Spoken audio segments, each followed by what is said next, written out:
John Rosengren, welcome to the Baseball Bookshelf Conversations. Hi, Ron. It's nice to be here. Thanks for having me. So, your newest book, The Greatest Summer in Baseball History: How the '73 Season Changed Us Forever. First of all, I want to talk about the older I get, the more recent history is, if that kind of makes sense. I mean, '73 is relatively recent, and it's 50 years ago. And for me, that's hard to fathom. Uh, I'm used to history being like 100 years ago, like Babe Ruth is history, Lou Gehrig is history. Some of these people are yes, everything is history, but it's not quite the same. You know what I mean? Well, I imagine it's recent in the context of the Great Wall in China or the Roman Colosseum, but it has been 50 years. So I'm going to break this down into the key figures in this book. You have the old guard in Willie Mays, who is getting set to retire, who's in his declining years. You have Hank Aaron, who was leaning toward his declining years, was in the midst of the uh, all-time baseball home run record. You have Reggie Jackson, who's like the new guard, relatively speaking, at the time. There were big changes in those years, not the least of which, of course, was the inauguration of the designated hitter. If you had to pick one element that transpired during that year, what would it be as the most significant? Well, I think looking back, probably the most historic and dramatic storyline for me is Hank Aaron chasing Babe Ruth's iconic 714 career home run record. And I say that for a few reasons. One is because for so long that number 714 stood as one that was unapproachable, that would never be broken. And here comes Hank Aaron uh, suggesting and then proving that it could be broken. But it was the way it happened with a black man in the deep South challenging a revered white legend, and the response that inspired. There were certainly those who were cheering Aaron on, and some who recognized what he represented as a black man and the hopes of Black America being able to succeed in white America. And remember, at this time, slavery had only been abolished for a little over 100 years in 1973. But then there were the bigots that were drawn out and who wrote him hate mail, who threatened his life, who shouted epithets at him in the stadium.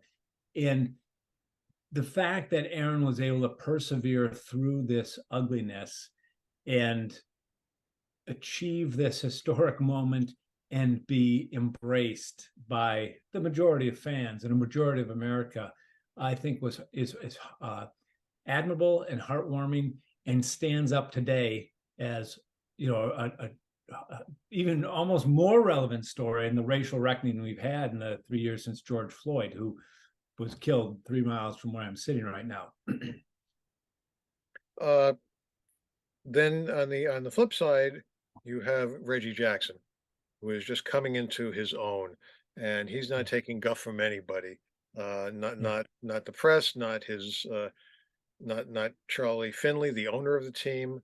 Uh, he was his own man. One of the things I found interesting, among many of the things I found interesting, was there was mention of he was arrested uh, during or shortly after the playoffs, and Finley bailed him out. And if I can find the quote, the press hushed up the incident, but it foretold the days when sports changes would read like police blotters. And I'm thinking of that, and I'm thinking of the Mike Heckich, Fritz Peterson family swapping business.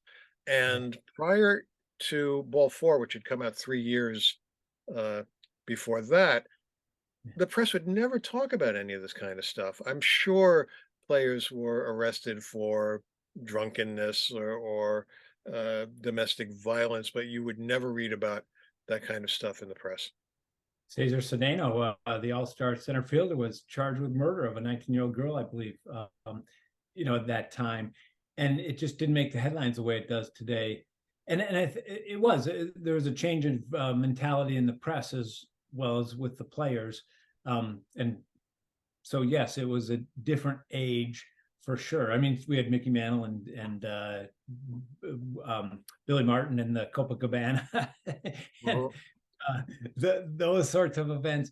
But was that the 70s was all about the me generation. And I think nobody epitomized that more than Reggie Jackson. And he came along at a time when a guy like, Hank Aaron would hit a home run and just kind of bow his head and duck his head and trot around the bases and not call attention to himself.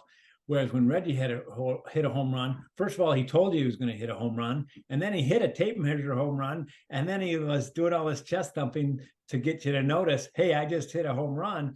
But he would do it at times where often in the clutch, and he was able to get away with it, I think.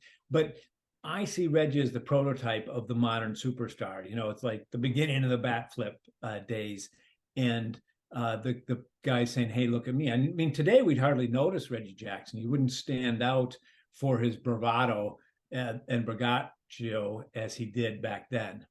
But I think it began with, or we can trace the line to it starting with Reggie Jackson. So most of this book concentrates on Jackson, on the A's, on Mays playing his final season in New York, that World Series. It reminded me, and I'm old enough to remember the World Series, the whole business with Mike Andrews uh, playing somewhat ineffectually, and I didn't realize how deep that went and how much animosity Finley had toward him. Talk about a little about this player who had some good years with the Boston Red Sox during their '67 uh, championship season. Talk a little about that incident. Right. Well, I think that brought out the worst in Charlie Finley. And of course, he was the maverick owner of the A's and had an eye for talent. He assembled this dynasty that won 72, 73, 74.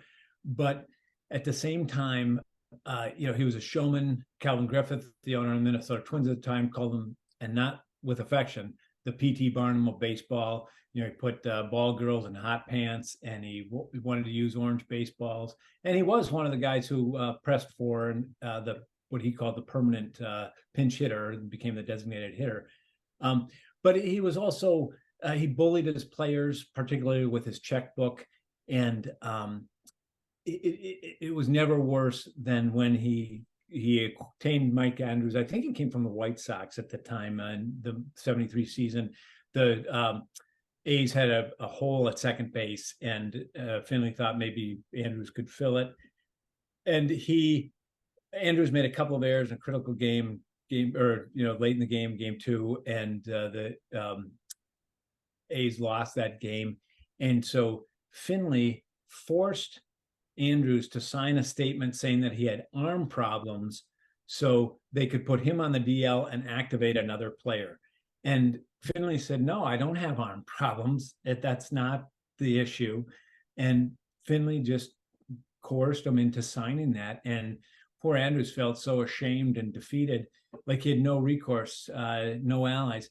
Well, his teammates responded by wearing black armbands and protesting their own owner during the World Series, to the point where Finley got his hand slapped, and he wasn't able to reinstate the new player, or instate a new player, but had to call back Andrews. So there's a little bit of redemption for Andrews, but he turned out to be a scapegoat for Finley, whipping boy, when it was really, I mean, the guy made a couple of errors in the field. That happens in baseball. And Finley really overreacted and mistreated him. And like I said, it I think brought out the worst in Charlie Finley at that time. Another owner that could be compared with Finley was George Steinbrenner, was taking over the Yankees at this point, and George being George, right away, complaining about having to pay Bobby Mercer $100,000. $100,000.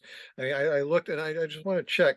At one point, I think I saw that the entire Yankee payroll was just over a million two. I think it was the highest payroll in their history. Relative, of course, to the past, nothing compared to what was to come. But at the time, Dick Allen was the highest paid player in baseball at $225,000 a year. So that gives you some context.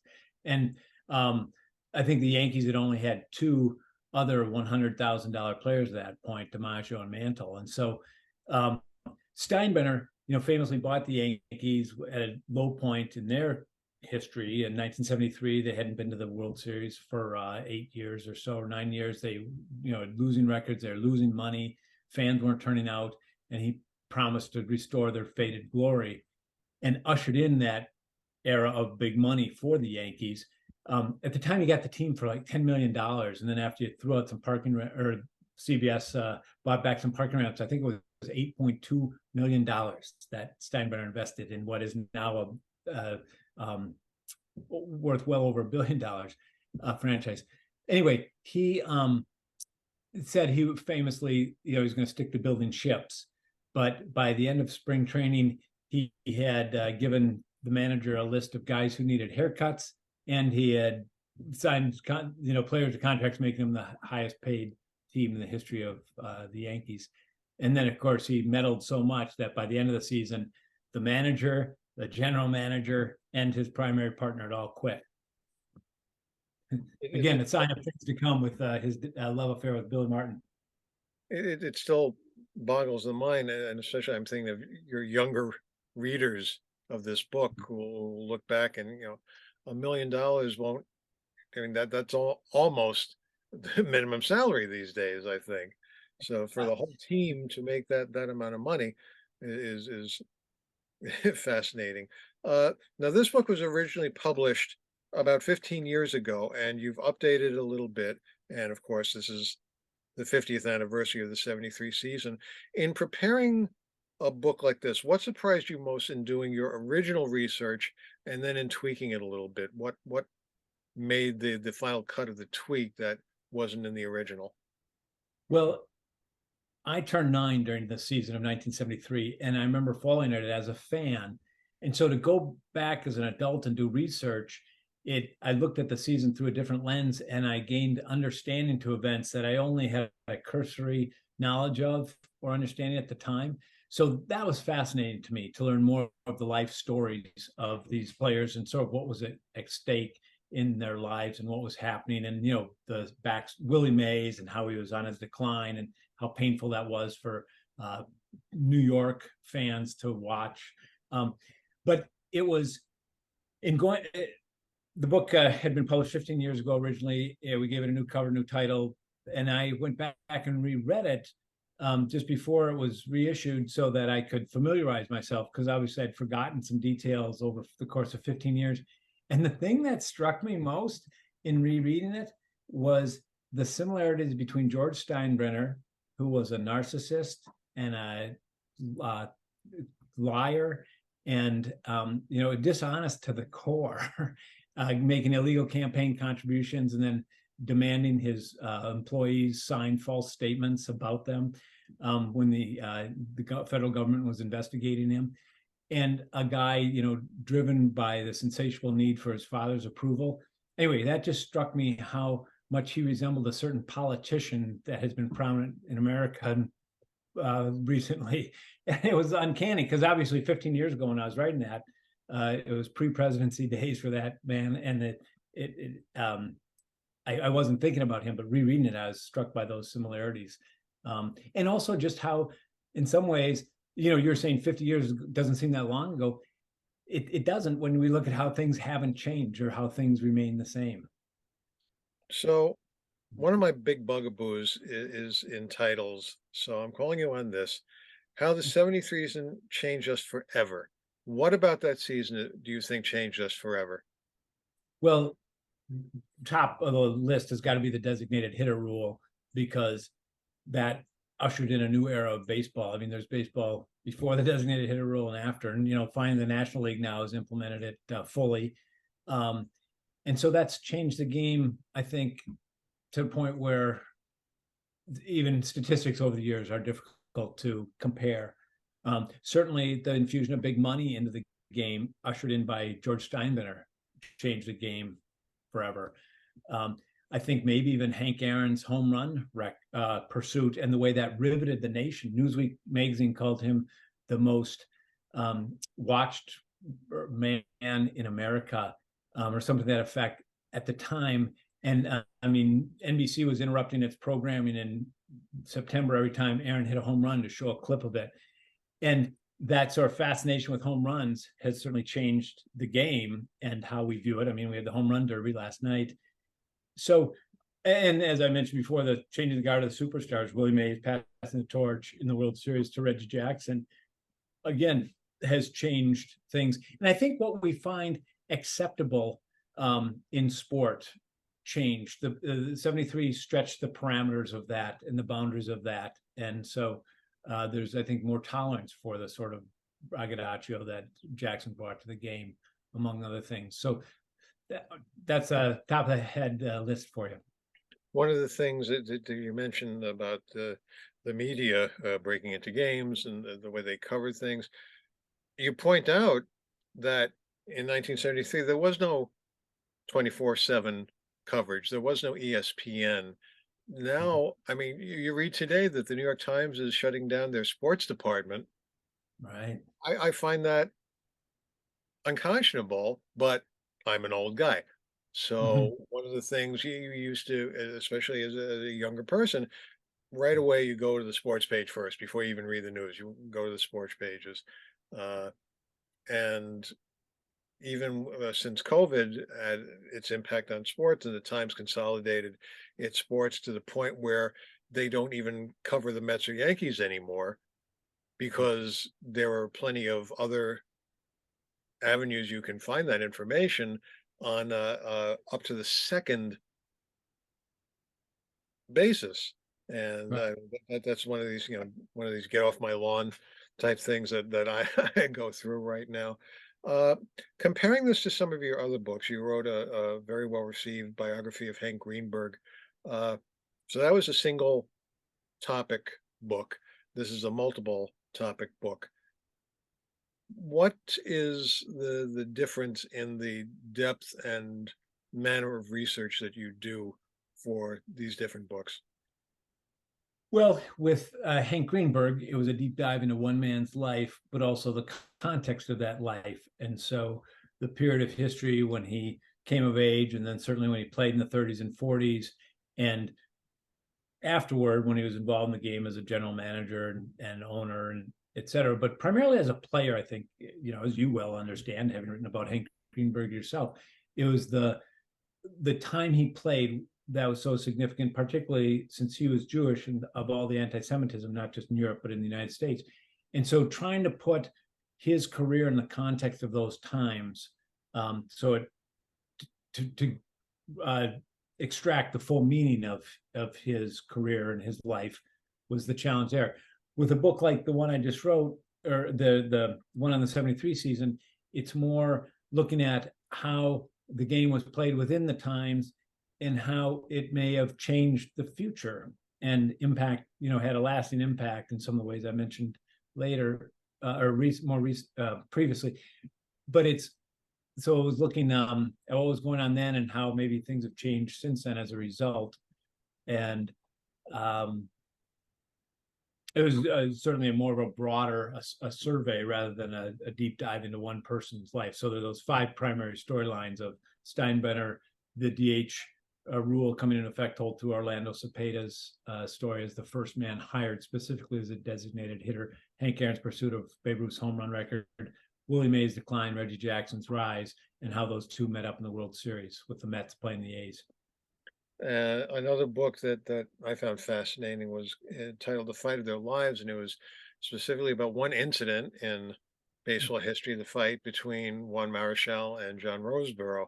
So you got single Hank Greenberg, multiple The Greatest Summer, and The Fight of Their Lives is about two. So how much? I mean, you obviously found a lot. How did you go about finding all that information about that one very specific incident, both at the time and following up years later? I just went on Wikipedia and copied what they'd written. No, for that one, that was fascinating too, because I mean, everyone remembers, or most people remember that moment of Marshall hitting Roseboro over the head with the bat. And we can, picture that photograph, that iconic photograph. But what fascinated me about that was the context. How did that moment come to be? And so you've got the Giants and the Dodgers in a tight pennant race in 1965, perhaps the most iconic rivalry in all of sports. You've got the Dominican Republic fighting a civil war and Juan Marshall on edge as a result of that war being fought in his homeland and worried about his family's safety. And then you've got John Roseborough, a black man living in South Central LA, while just in the aftermath, a week after the Watts riots. And he was on edge. And so all that came together into this one combustible moment on August 22nd, 1965, when Roseborough and Marshall had their famous altercation. And with Greenberg, with Roseborough Marshall, and with the 73 book, the common theme is the culture and how baseball reflects and plays into American society. And I think that's what fascinates me about sports. It's not just who won the game, but how did they win, and what was won, what was lost by the individuals participating, and even those observing. So that's the common thread throughout all of them. What are you working on now? I'm just turned in an article today about a guy who grew up in the slums of Uganda. At age 11, was forced to become a child soldier, do unspeakable things, and then was eventually rescued from that life and discovered boxing. Basically fought his way out of Uganda. He had great success as an amateur, got recruited to come fight in the United States, and then after retiring, set up a gym in North Minneapolis, which is an area of high crime and violence and poverty here in Minneapolis. And he's working with youth to help them not learn just boxing, but life skills to overcome the obstacles in their lives. And obviously has tremendous street cred given his own history. So that's what I was working on this morning. Are you working on any the book project? I don't have a book in the works at the moment. I'm looking for the next great idea. How about you? Do you have a book in the works? Well, talking about anniversaries, this is the 10th anniversary since 501 Baseball Books Fans Must Read Before They Die. So I have been toying with the idea of updating that a little bit, because certainly there have been a bunch of really good baseball books since then. Oh, you mean like this one? I'm hoping mine will one day make the cut into that top 501. I definitely think that needs to be updated. And on that note, we've been talking with John Rosengren, author of The Greatest Summer in Baseball History, how the 73 season changed us forever. John, been a pleasure. Thank you. Have a great summer. Well, thank you, Ron. Always fun to talk to you.